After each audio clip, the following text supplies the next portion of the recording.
Hello বন্ধুরা, আমি doctor Suman. আজকে আমি হাজির হয়েছি একটি আমার পরিচিত জঙ্গলে।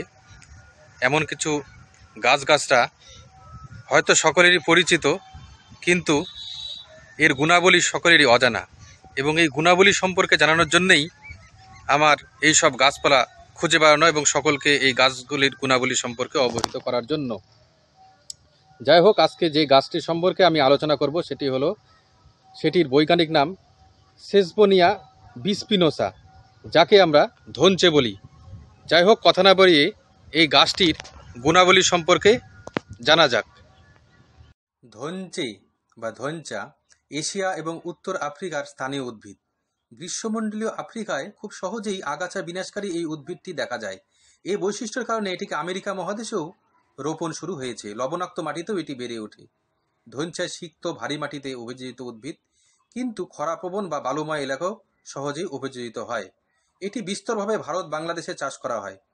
ভিয়েতনামে ধান খেতে এটি চাষ করা হয়, পরবর্তীতে জ্বালানি কাঠ হিসেবেও ব্যবহারের উদ্দেশ্যে। এটি একটি একবর্ষজীবী উদ্ভিদ। এটি লম্বায় 7 মিটার পর্যন্ত দীর্ঘ হতে পারে, কিন্তু সাধারণত 1 বা 2 মিটার বড় হয়। এই উদ্ভিদটি বহুল ব্যবহার বিদ্যমান। সবুজ সার, ধানের খড়, জ্বালানি কাঠ এবং পশুখাদ্য হিসেবে এটির প্রচলন রয়েছে।